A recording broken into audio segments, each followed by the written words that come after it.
Ezequiel significa Deus fortalece.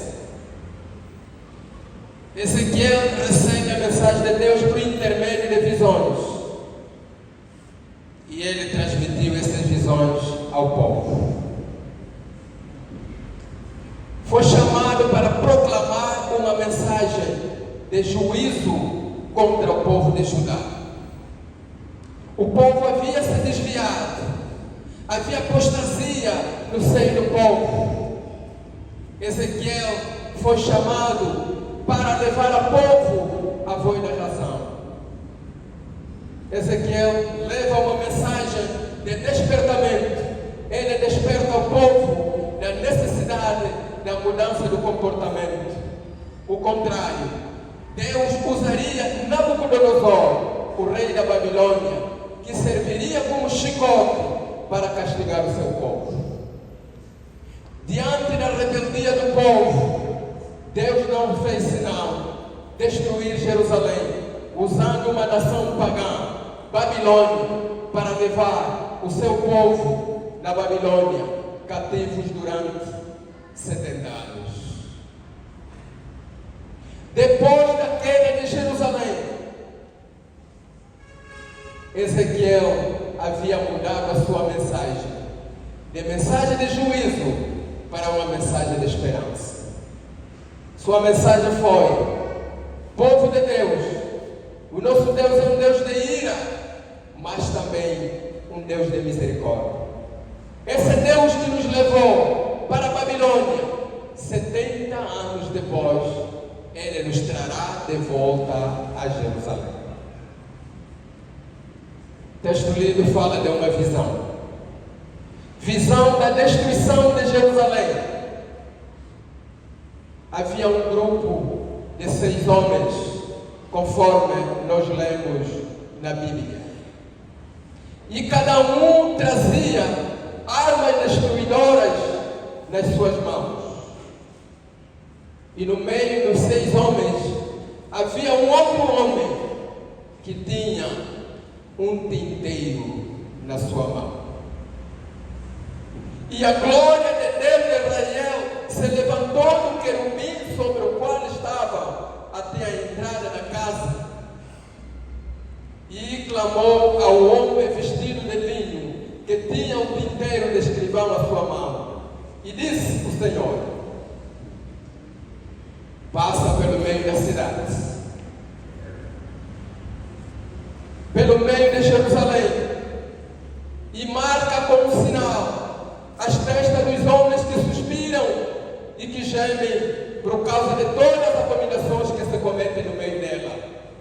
Coloque sinal nas testas das pessoas que suspiram e gemem contra toda a maldade que se comete no meio de Jerusalém. E aos outros disse, ouvindo eu: passai pela cidade após ele e feri, não poupe o vosso olho, nem vos compadeçais. Matai velhos, matai jovens, virgens, meninos e mulheres, até exterminá-los. Canse, porém, mas a todo homem que tiver o sinal, não vos chegueis e começai pelo meu santuário. E começaram pelos homens mais velhos que estavam diante da casa. Meus irmãos, minhas irmãs, o juízo de Deus não vai começar fora, vai começar na igreja. É o momento de refletirmos e mudarmos o nosso comportamento. Nessa manhã trazemos como tema o sinal de Deus. Qual é o nosso tema? O sinal de Deus. Mais uma vez. O sinal de Deus. O sinal de Deus, meus irmãos e minhas irmãs, à luz do texto lido, é posto sobre todos que suspiram e gemem por causa das abominações, por causa dos pecados. O sinal de Deus não é colocado sobre qualquer pessoa, não. É colocado sobre aquelas pessoas que gemem e suspiram contra o pecado. Vivemos em tempos onde normalizamos tudo. Tudo é normal.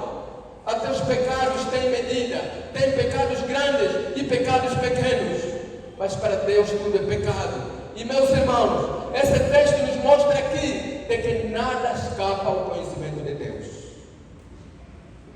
Tudo que a gente faz, Deus vê, seja de dia ou de noite, sozinhos ou em grupo, tudo que a gente faz chega ao conhecimento de Deus.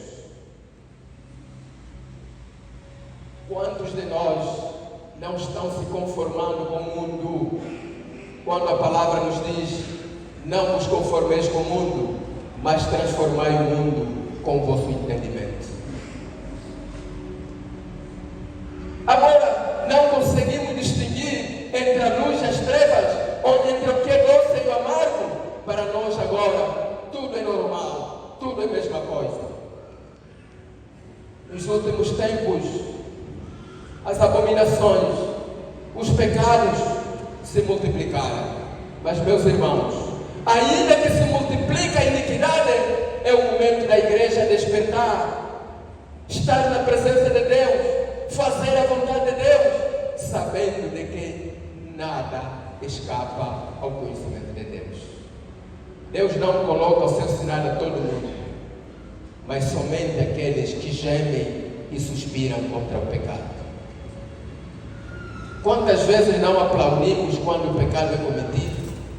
E mesmo nós, quando cometemos o pecado, aplaudimos e temos até a resistência de abandonar os nossos próprios pecados, porque o pecado é doce para quem o comete. Mas no fim dele, o pecado vai morder como uma serpente. Meus irmãos, minhas irmãs, procure o sinal de Deus, busque o sinal de Deus enquanto estás em vida. Em segundo lugar, o sinal de Deus livra o homem da ira de Deus. Versículo 6. Matai velhos, jovens, virgens, meninos e mulheres, até exterminá-los, mas a todo homem que tiver o sinal, não vos chegueis e começais no meu santuário. Havia um homem que girava pela cidade e ele colocava sinal nas testas das pessoas. Não é para todo mundo, mas quem fugia do pecado. E após ele vinha um grupo de 6 elementos. Esse grupo de 6 elementos não olhava pela beleza da pessoa, não olhava pela condição social da pessoa, não olhava pela estatura da pessoa, mas olhava na testa. Quem tivesse o sinal era poupado, mas quem não tivesse o sinal era exterminado da ira de Deus. O sinal de Deus livra o homem da ira de Deus. Encontramos essa realidade também no livro de Êxodo, capítulo 12, versículos 13. Esse texto nos fala da morte dos primogênitos no Egito. Faraó havia endurecido seu coração. Não quis deixar de ânimo leve a saída, a libertação do povo de Israel. Mas Deus havia mandado 10 pragas. 10 pragas. Praga de gafanhoto, praga de escuridão, de moscas, rãs. A água transformou-se em sangue. E a última praga que Deus havia enviado foi a morte dos primogênitos. Esse Moisés, hoje, meia-noite, o meu anjo vai entrar na cidade e vai matar todo o primogênito dos egípcios, do filho do rei, até o servo, até o primogênito dos animais. Mas a vós, meu filho, meus filhos, colocai sinais nas vossas portas, nas vergas das vossas portas. O anjo vai passar em toda a casa onde existir sinal na porta. O anjo passará, não provocará dano nenhum. Mas em toda a casa onde não existir sinal, o anjo vai entrar, vai descer e vai matar. Haverá choro, choro nunca visto em todo o Egito. Em nada serviria ser judeu sem que não colocasse o sinal. O fato de ser hebreu não tinha expressão nenhuma. O que estava em jogo naquele dia, naquela noite, era o sinal na verga das portas. E aquela manhã, aquele dia, o trabalho dos judeus foi colocar sinais nas ombreiras, nas vergas das suas portas. Quando era meia-noite, o anjo do Senhor saiu para ceifar os primogênitos. Mas quando olhasse nas vergas das portas, onde houvesse sinal de sangue, o anjo passava e não provocava dano. No dia seguinte havia choro em todo o Egito, começando no palácio do próprio rei. O anjo havia entrado e havia matado o primogênito de toda a família dos egípcios. Também encontramos essa realidade no livro de Josué, capítulo 2, versículo 18. O povo estava no deserto, concretamente no Rio Jordão, em véspera de atravessar e possuir a terra. Josué havia mandado homens para espiarem a terra, para ver as potencialidades daquele povo e as fraquezas daquele povo. Quando o povo entrou numa cidade, foram vistos quando entraram em casa de uma mulher prostituta chamada Rabi. E o rei mandou homens para ir à busca daqueles espias, mas a Rabi havia escondido os espias no telhado da sua casa. E as palavras de Rabi foram: nossos corações derreteram. Nós temos ouvido o que Deus tem feito no meio de vós. Vocês caminham com a graça de Deus. E ao ouvirmos que estão se caminhando aqui na nossa terra, os nossos corações se derreteram. Jurai perante o vosso Deus, de que quando possuirdes essa terra, não me matarão a mim e a minha família. E as palavras desses espias foram: nós juramos sim. Mas tão somente que coloquem um fio vermelho na sua casa. Aquele fio nos servirá como sinal. Quando entrarmos, quando destruirmos, vendo aquele sinal, nós não mataremos a mulher e toda a família que estiver em sua casa. Se você não colocar o sinal, você vai morrer e nós seremos inocentes da sua morte. E essa mulher havia colocado o sinal. E quando os judeus invadiram aquela cidade, aquele sinal livrou a Rabi e toda a sua família. Todos morreram, menos a Rabi e toda a sua família, porque o sinal havia protegido aquela família da ira dos judeus. O sinal de Deus é posto sobre todos que suspiram e gemem por causa dos pecados. Mas também esse sinal livra o homem da ira de Deus. Nosso Deus é um Deus de amor, um Deus de misericórdia. É um Deus cujas suas misericórdias se renovam a cada manhã. Mas o nosso Deus é também um Deus de ira. Meus irmãos e minhas irmãs, como último ponto, o sinal de Deus é a própria pessoa do nosso Senhor e Salvador Jesus Cristo. Meu irmão, minha irmã, abra a porta do seu coração. Deixa que Jesus entre no seu coração. Ele próprio nos diz: eu sou o caminho, a verdade e a vida. Ninguém vem ao Pai senão por mim. As nossas boas obras não nos poderão salvar.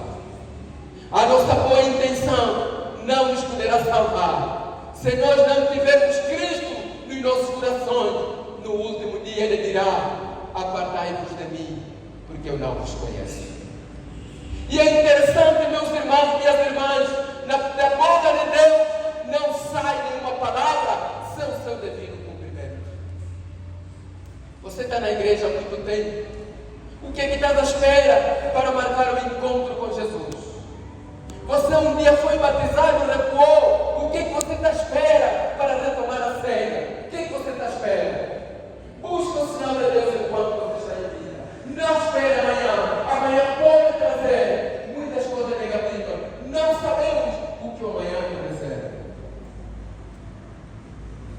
Quanta gente nos deixa, quanta gente parte se a reconciliação com Cristo Jesus. A vontade de Deus salvar a humanidade inteira. Mas Deus não pode fazer aquilo que o homem pode fazer. Ele fez a sua parte, mandar o seu filho Jesus morreu na cruz. Ele fez a sua parte. Cabe a cada um de nós fazer a sua parte também. Um dos temas do livro de Ezequiel é: cada um é responsável pelos seus próprios pecados. Ninguém será condenado pelos pecados do seu filho, da sua mãe ou do seu pai. Mas do mesmo jeito também, ninguém será salvo pela fé do pai, da mãe ou do filho. Cada um é responsável pelos seus próprios pecados. Eu quero encerrar a minha mensagem. Mas antes eu quero perguntar nessa manhã, nesse dia, se nós tivermos alguém que está preparado a buscar o sinal de Deus, a abrir o seu coração para salvar a sua vida, o momento é esse. Nós vamos terminar. Nós somos atalaia. A nossa responsabilidade é avisar o perigo iminente. Se nós não avisarmos, o povo morre no pecado e nós seremos culpados da morte do povo. Mas se nós avisarmos e o povo não se der por avisado, cada um morre pelos seus próprios pecados e cada um será culpado dos seus próprios pecados.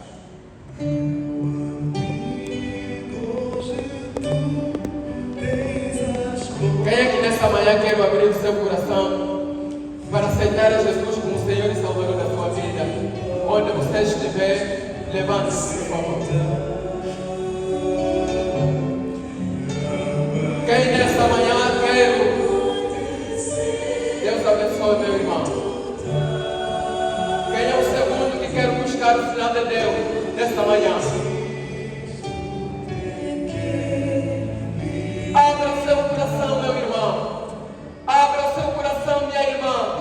A palavra de Deus nos diz: não endureça o seu coração quando você escutar a voz do Senhor. Muitos tinham a promessa de entrar na terra prometida, mas por causa do endurecimento dos seus corações, muitos não entraram na terra prometida. Jesus foi preparar os lugares. O que Ele espera de cada um de nós é que cada um abra o seu coração para que Jesus possa entrar. Quem quer o seu viver segundo nessa manhã? Nós queremos terminar. Nós queremos orar a favor de vocês.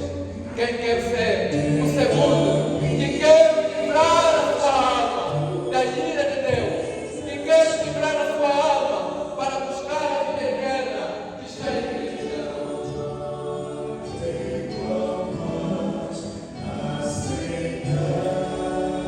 Venha à frente, meu irmão, nós vamos orar.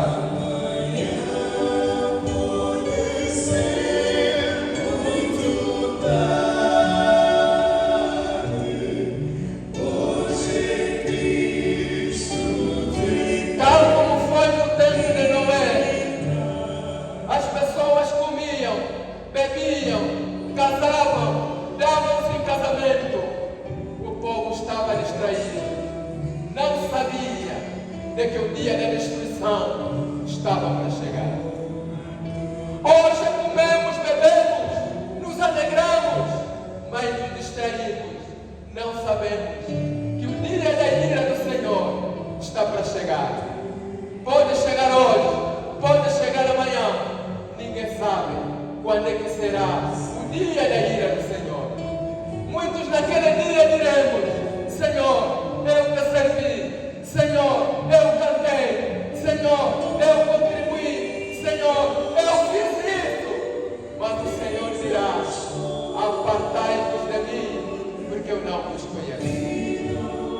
Que tristeza, que dor, que vergonha. Depois de tanto trabalho, mas naquele dia o Senhor está dizendo: apartai-vos de mim, não vos conheço, porque vocês praticaram a iniquidade. Quem quer ser o segundo nessa manhã?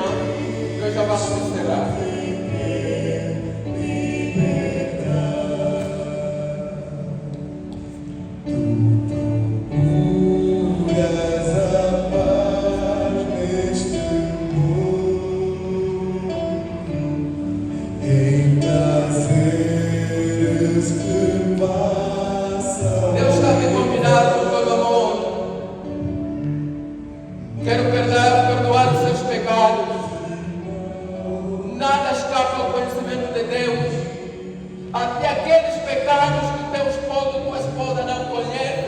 aqueles pecados que o teu patrão não conhece, mas Deus conhece. E um dia os nossos pecados serão revelados, como se fosse na televisão, e todo mundo verá as abominações que nós temos praticado. Mas mesmo por alto aquele irmão, aquela irmã, cujos seus pecados são apagados, cujos seus pecados são perdoados pela graça de Jesus Cristo.